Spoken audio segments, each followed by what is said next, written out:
Happy to be here today. I know that belonging and peer engagement is very much something that people want to think about and take a look at. It's one of my favorite things that we've done at the TIES Center, so I'm excited to get into it with you today. Just a little bit about the TIES Center. As Jeff said, I'm a researcher for them. It's at the University of Minnesota. It is a National Technical Assistance Center focused on students with the most extensive support needs. The TIES is important to know what we base ourselves on and where our core values are. The T is for time and general ed. We hope to help systems move students, all students, each and every student, to more inclusive environments. 80% or more of their day is ideal. The I is instructional effectiveness. We want kids not to just have a seat in the class, but we want them to also be learning, right? We want them to be making progress. We want them to have access and engagement in it. So the instructional effectiveness as to how people collaborate and work together to do that is one of our passions.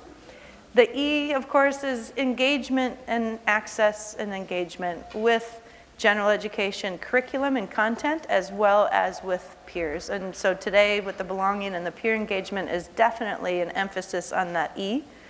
And then the S is the systems that support that work. And so we know that this is all a great idea, but where are the systems that are going to support us for doing this? And so that we're not putting all this work into one or two kids or just a few or just pockets of excellence, but how do we make sure that this is across everywhere, and how do we make sure that the systems are there for you to count on that being something that you have? That's me. I will say that my background, I was in inclusive pre-service even, back in the 90s with Dr. Lou Brown at the University of Wisconsin. Many people probably know who he is. I was one of the lucky people to be Brownie. And what that meant was that my experience was inclusive from the start, and just understanding on a social justice issue, on an equity level, on, as far as legalities and things like that. But just moreover to understand that over, under, around, or through, we figure this out as the adults in situations for kids with disabilities. And my experience as a special ed teacher brought me to many different places in the beginning of my career, just because my husband worked at General Mills at the time, and it's a little bit like being in the cereal military, where you'd have about 18 months and then you'd move on. And rather than complain about that, what I would do is pick a different age group of kids, a different disability category that I was responsible for. I moved all over the country doing that, but high school and middle school was really my passion, and I think part of that is because I think that's where people have a really difficult time seeing how this can look, and so that was something that I was very passionate about. And I would also always pick places that were not inclusive and help create the systems to support in an inclusive way. And at some point I realized that those systems, I needed to understand it even more. And so when I moved back to Minnesota, I did my master's and my doctoral work in educational administration so that I could understand those systems and help people put them in place. So that's a little bit about me and my background. Today I want to make sure that you get a chance to really take a look at the two resources that we're going to talk about today, one of which is creating communities of belonging, and the second, which is the peer implementation guides. And both of them we're going to go into some detail just so you can take a look and really think about how to use them in your practice. A little housekeeping for today. I know that you have resources within your app. I think that for today that the best place to find the resources that we're going to use is by using either the Z link, just copy and paste it into your web browser, or by grabbing that QR code. Hopefully it's big enough that you can get it from where you are. We're going to be doing some group work today, and the resources that are on there are probably the easiest way to access that. So I'll give you a minute so everybody can pull that up. Another thing that I will say about that is that as we're discussing things today, and if there are questions or comments or things that people are really wrestling with within their context, I go back after the session, and this resource page that you see will stay live, and you can access it at any time. And I will upload any of the links that we talk about today, because the one thing that we know at the TIE Center is that we've been very prolific, and we have a ton of resources that we may not be talking about specifically during this session that could support you in your work. And so I will add those into this page if they're not already there. Okay, one of the things we also know about adult learning is that reflection is a big piece. You know, we need to be able to reflect on our practice, reflect on our actions and inaction, right? And the other piece of it that we know is that the more that we can think about our own experiences, the more that we can apply it to other kids and other situations. And so I want to give a moment to do that. And this group, it also has been kind of nice in other sessions when I do this, because if you don't have an elbow partner or someone to be working with, this gives you an opportunity to relocate so that you are closer to people so that you can have these conversations together. So if you're sitting kind of on your own, use this opportunity to stand up and find someone that you can be talking to during this session. As you're doing that, we're going to do just a real quick think, pair, share, where thinking about a time when you experienced a strong feeling of true belonging and membership within a group, or you can think of the alternative of when you did not feel a true sense of belonging. Some people, it's easier to think of when it didn't feel that way. And then fill in this sentence, I know I belong when. So I'm just going to give you a couple of minutes to think about that together. Anybody want to share anything that came to mind? Any aha moments or something to share with the group about this notion of belonging?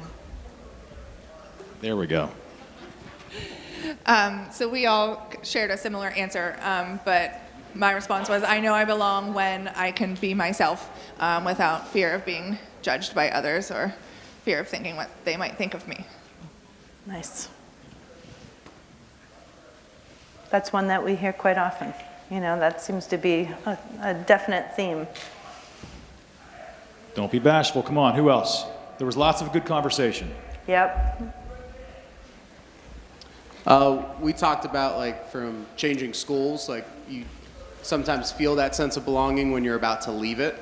And what goes along with that. So just feeling like you're part of a team, feeling like you're valuable, and then sometimes that going on to the unknown, it highlights those feelings and what belonging really is. Thank you. Very, very important. It also makes me, as soon as you said those transitions, I even think of from preschool to kindergarten and from 5th grade to middle school and into high school, and what can we as adults do to help people with that. So that's what makes me think of. One more. Anyone? Good. I'm on my way. These comments Need to help work me this lunch off. think about the presentation. So when I was thinking about I know I belong when, I thought more of I know I matter when. And I'm thinking of whether it be a professional crisis or a medical crisis or just a personal crisis, when your people show up. yeah. Whether it be your friends, family, colleagues, church, whatever. But when they show up, you know you matter. Yeah. Yeah. Thank you for that. So the quote on the top, belonging is easy to affirm but much harder to define. And I heard that from this group, actually. I was eavesdropping. But it is, we know what it feels like if you do, we know what it feels like if you don't, but how do you actually define that? And then more so, how do we act and create actionable items to that end for the kids that we know don't have that same sense, for whatever reason, for many reasons, right? Fill in a reason. But especially at the TIE Center, when we're looking at kids who have the most extensive support needs, it's a really big thing to think of. If we know belonging leads to learning and better life outcomes, if we know belonging and that feeling of being a part of and being able to be yourself and knowing that your people are going to show up when you need them and all those things. We want those things for people who have extensive support needs as well. So how do we do that? Dr. Brené Brown says a deep sense of love and belonging is an irreducible need of all people, and that's true, right? So how do we get at that? I usually don't read the slides, but I'm going to read this one because I think it's probably hard to read in the back. This belonging resource and the peer engagement materials, I should say, we at the Ties Center were lucky enough to collaborate and partner with Eric Carter and his colleagues. And Eric has done the majority of his, well, not majority, but a lion's share of what he does is around this concept. Moving past just including kids, but how do we get that true sense? And if you ever get a chance to hear him or read his materials, they are beautiful. And the TIES resources on belonging and peer implementation really help you see that as well. So I encourage you, other than just today, to take a look at them. But I love this statement to start us off in thinking today, which is, this long journey from exclusion to segregation to integration to inclusion has been a protracted and winding process. And even just this morning, I had someone say, oh, well, back in the day when it was like full inclusion and just kind of questioning that, right? But so it's been this winding road. And movement has not always been in one direction, and progress has sometimes stalled. Indeed, all four of these terms could be used to describe aspects of the educational experiences of students with significant cognitive disabilities in nearly every state and country. Yet there seems to still be one more destination worth pursuing. Yes, students should be included in all aspects of everyday school life, but they should also participate in ways that lead to a deep sense of belonging. Schools should be a place of belonging for every student. Right? And I think we could all agree to that. But how is the big question. So Eric's work is, this is the visual of it. These 10 dimensions, through his research he has found, through focus groups, through watching what goes on in schools when you're including kids or trying to include kids in a better or more meaningful way. These are the 10 reasons or the 10 dimensions that stand out through that work. So let's just take a minute to kind of go through what he means when he says these things. And one of them is present. And I would argue, and he does too, that if you don't have that, then can you truly belong? If you're not present there, if you're not even in the room, right? So think about how that's the case for many of the kids that we're talking about. So that's one actionable thing is, are they there, right? But even in smaller ways, like where are they present? And really thinking about where they do spend their time. Anybody spends their time. You have to be present in order to be able to even begin this process. Invited. This can be something, birthday parties, this can be teams, this can be small group activities, right? It could also mean the adults are thoughtful and intentional about making sure that the invitation is there. To be invited to go do something is different than just showing up somewhere, right? So that invitation, when you're thinking about actionable steps, are you inviting people to come with you and do the things that you're doing? Welcomed. This could be walking in the hallways and saying hi to someone. This could be making sure to say someone's name and welcoming them as they come in the classroom, right? So thinking about ways that we can just intentionally do this. This is a very big piece of it as well. Do you feel welcome there? Known. Known is not only just who you are in appearance, it's your name, some of those little things. but it's also your strengths, your passions, your dislikes, where you want to go after school, whether that's employment or a job or traveling, like really truly knowing someone, you know? And you think about the people in your life who know you well. I use an example once in a while. My best friend knows that I like to brush my teeth with hot water, right? So we were traveling somewhere and she turned on the hot water for me. You know, like it's a little thing, but you know, like who knows you? And do they do things based on what they know about you, right? How do we get people to that place? Not necessarily the hot water turning on, but you get my point, right? Known is different than accepted. Known is much more individualized to you.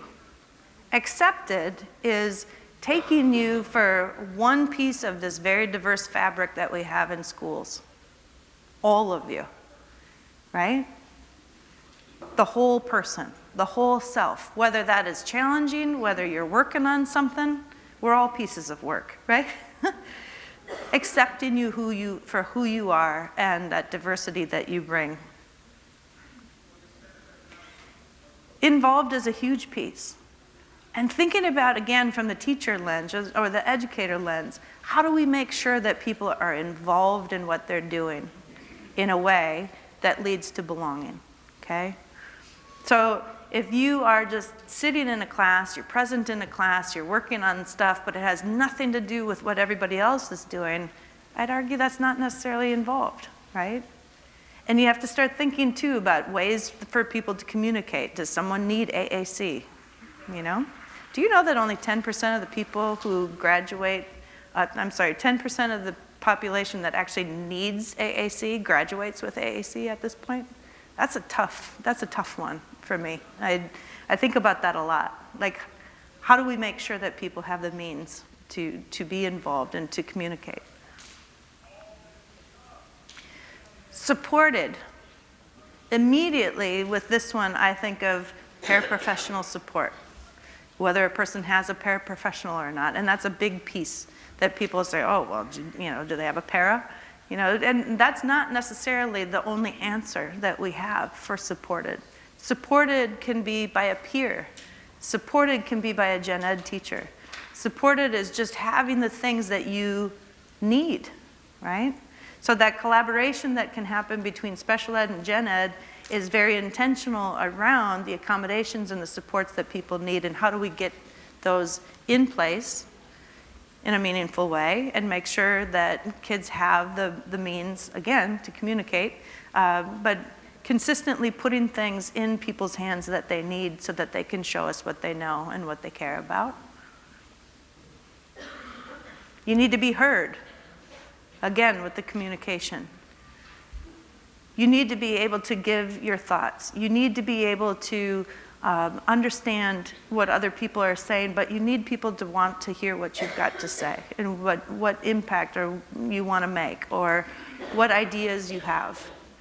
So being intentional about putting things into the education instructional pieces that people get to be heard by one another. Befriended is another one. You think of how many kids with disabilities haven't gone to a birthday party in a really long time, right? That's just one that pops to mind for me. But I think this one is a tricky one because we can't expect people to all be friends, right? And we can't make people be friends. So that's a tough one because acting in a way so that people can become friends or choose to be friends is what we can have an impact on. So setting up scenarios where students can share their likes, their dislikes, they can talk about things that they do, they can see if there are things that they have in common and help them identify those and share those in ways that could lead to them to choose to be friends. We can set up the structures like that where they can have that time. Needed is a huge one. And I think it speaks to when you need someone, or something's going on and you have your people, it works both ways, right? If you're a person who only needs things but doesn't have anyone that's needing you, that feels pretty bad. So how do we create ways where kids are needed? For me, and we'll get into it when we get into the peer engagement things of actual evidence-based practices that we can put in place that really get at this part, where you're needed as a part of that group. So those are the 10 essential dimensions. One of the things in the resource that I've seen teams do this at, grade level teams or PLCs. It could be at a whole school building level where, sometimes this tool is pulled out as a part of meetings, just part of the fabric that people are thinking about in these ways. And it's very simple. It's just a tool for team reflection on what we're doing well right now. Where do we have these pockets that we're meeting these 10 needs? And how is it being experienced by students with disabilities? And then inviting diverse perspectives to the group. So depending on if you're doing it on a grade level team or an IEP team, or if you're doing it on a school level team, you might have members of the community based on what it is that you're talking about. You might have, if you're talking about someone that's transition age, you might have more or different stakeholders there. But you need people who represent different cultures, people who represent different groups there to have these conversations and invite them to the conversation intentionally. These questions invite celebration, which is really important in this work, to celebrate what we're already doing, because sometimes it can feel kind of heavy, like, oh man, we're really not doing so great on this stuff, right? But through this process of thinking about it in these ways with these prompts, it's like, what are we actually doing really well right now? Let's celebrate that.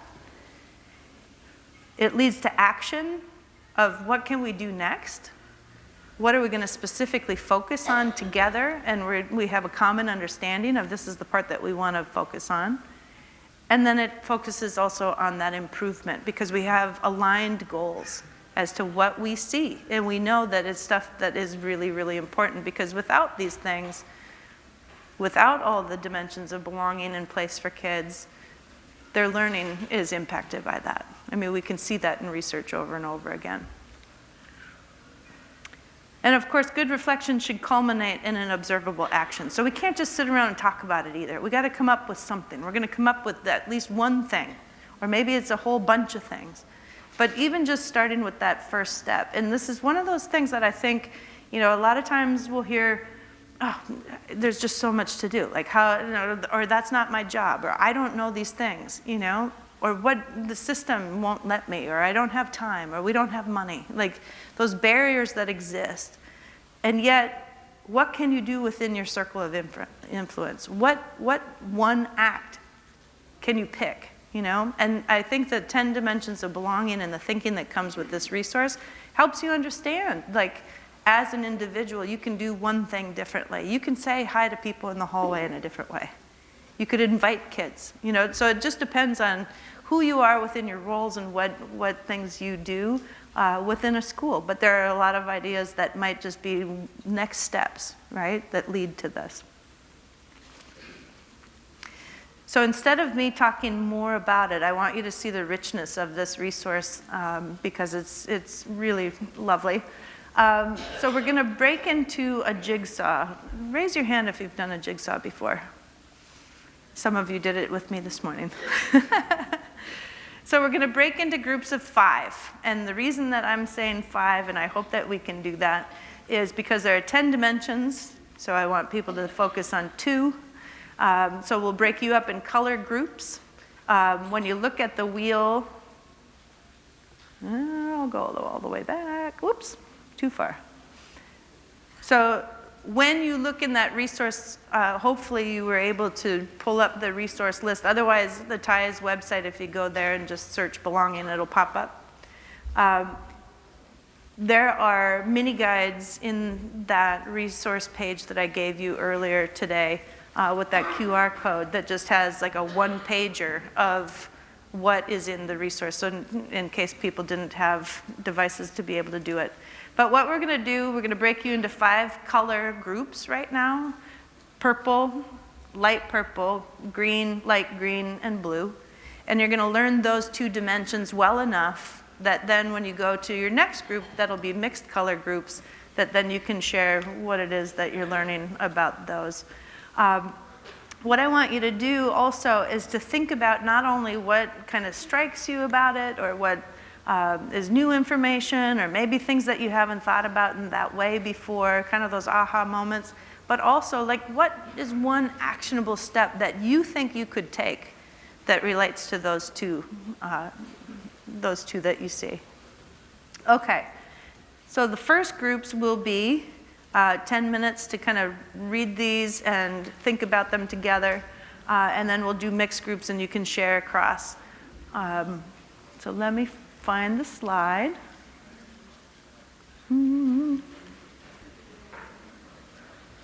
Okay, so, and I think how I will do this is, let's see, there's purple. Let's go like this first half of the room is purple. The second half of the room is light purple. Way back, you can be dark green. This middle section can be light green, and you guys can be, what do we have? Blue, I think, is the last one there.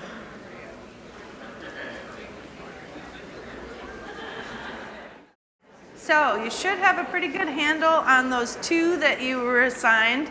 Now, let's find groups that have at least all 5 colors represented. So in groups of 5, it could be more. But go find your people. I will put this back up so that you know what colors you're looking. Oops, wrong way. Okay?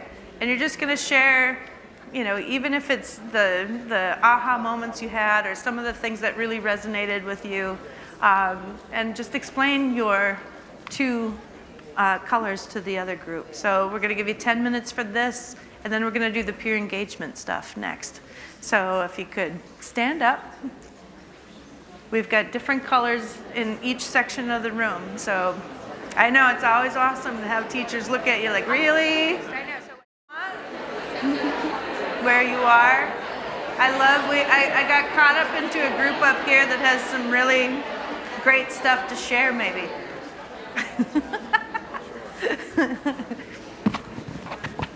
Let me find my aha moment. Slide. Get you back to where we are. Oh, I don't even have one. Okay. Takeaways, struck by, aha moments, things you want to talk about.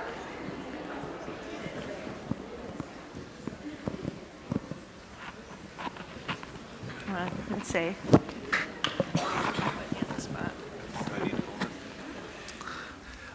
So we just noticed at least I noticed, out of the 10, present is the only one that's not past tense. And I looked at it in twofold, like they need to be present, physically present. That's the adult's job in the situation to make sure of. But then the learner may need to take some ownership of that as well. Am I truly cognitively present? Do I desire to be here? And that was the one that stood out the most to me, just because it had that uniqueness that it's not past tense like everything else. It was a good one. We also, in that discussion that we had up there, is just how interwoven that presence, you know, present is one thing if you're present. Presence, I think, is different. You know, do you have your own sense of presence, and how many different ways are they interwoven together? And could that be because you're not supported? Could it be that you're not invited or welcomed, right? So just teasing out all those parts that come with the presence, better than, you know, or different than present.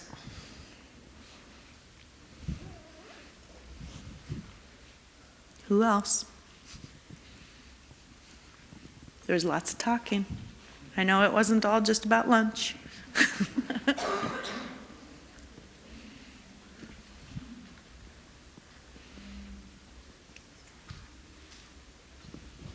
Do you think this is something that would be useful in your teams? And if so, how? How might you use it?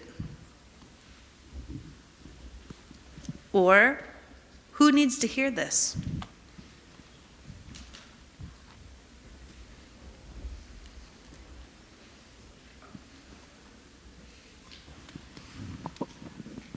That got it. I think sometimes belonging is overwhelming, and sometimes when you look at that and see all the different things it means, it doesn't have to be as daunting, I guess. And I'm talking from personal experience. I have a nephew with severe epilepsy, Dravet syndrome, and things that it doesn't take much, like accepting, and I might get emotional because he's my buddy. But like, they have a time at 1 o'clock that he comes in.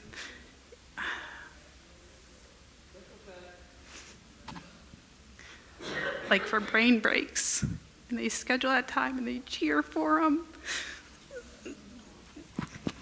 Sorry.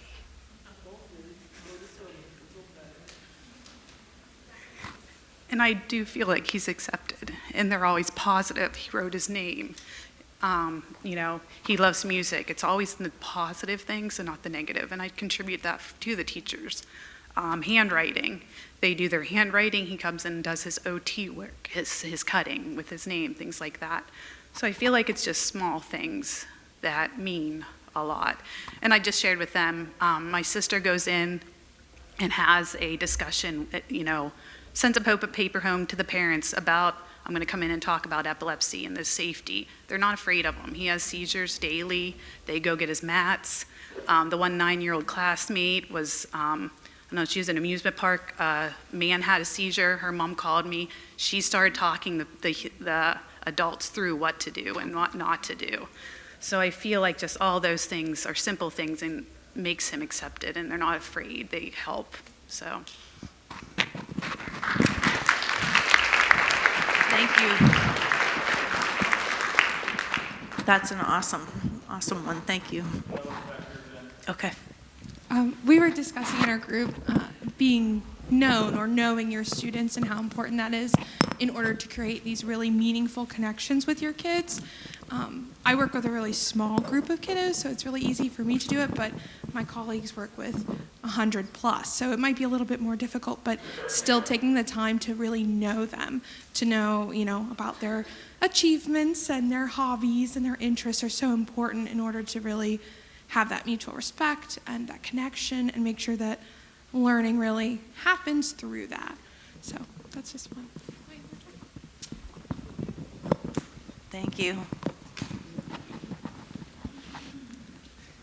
So even just the richness of what the conversations and the few that we've heard, you can see that it can be kind of an overwhelming thing. It can be something that's hard to define, or how do we get it? But I mean, even just the examples that you've given of small things that we can do on this road to belonging, there are also big things that we can do. If there aren't any other comments, did anyone else have their hand up or want to take the mic?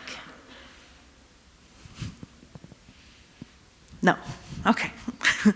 See how I walk around now that I have my tennies on? It's so good. I feel accepted. Okay, so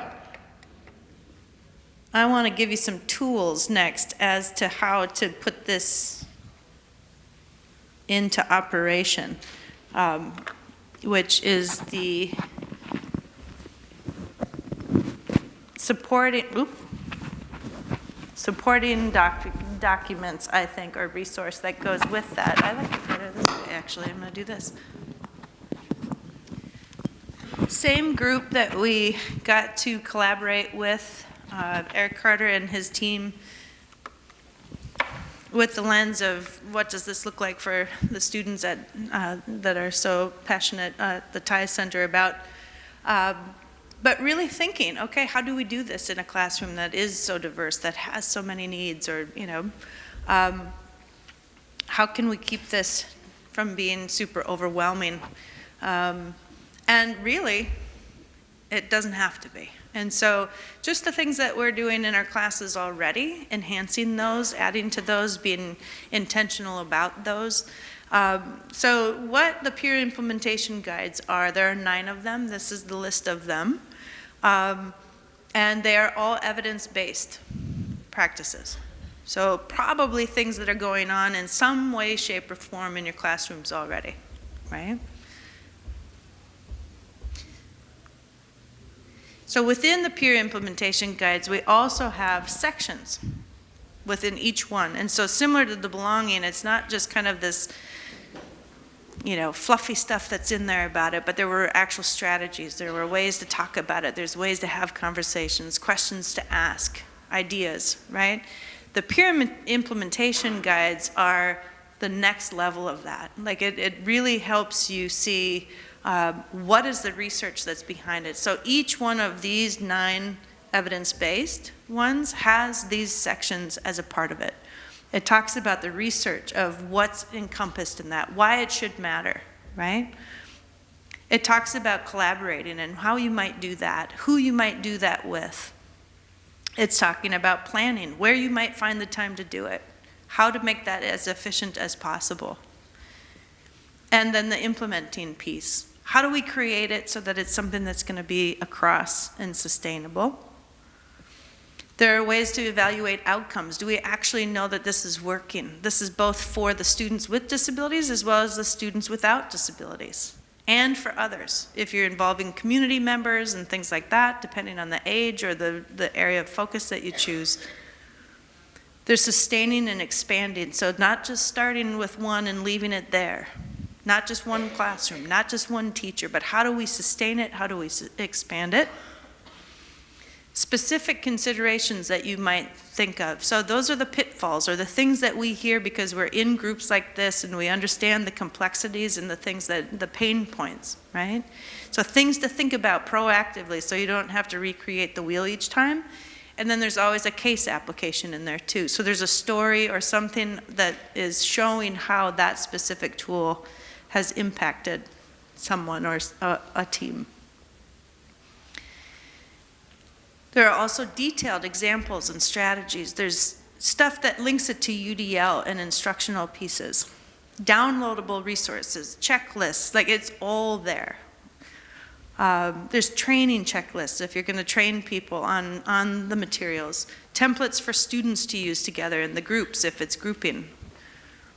There's success indicators. There's an entire section in each one about cultural responsiveness and what to think about in terms of cultural responsiveness. Ways to collect data, strategies to collect data, actual data sheets that you can just download. So that's all, it's a really good resource that I'm going to give you a chance to take a look at. Looking all the way from that individual support up to system-wide, right? Because there might be kids that we need to be super intentional about. And there are some things that we can just think in a greater scale. And then ideas to make sure that it's not just one grade, but it's cross-grade or across school. Okay? So here's an example of one. So here are 10 dimensions of belonging, and within the implementation guides, where we thought there would be a connection to one of the dimensions specifically, we've linked it. So it's one of those things that it can go both ways. So we've linked it from the dimension over to the implementation guide that would help, and vice versa. But let's just think about cooperative learning implementation. So how much cooperative learning, raise your hand if there's cooperative learning in the classrooms that you're in, already existing, right? And that's, elementary through high school, you'll see that. That's a very, very common thing.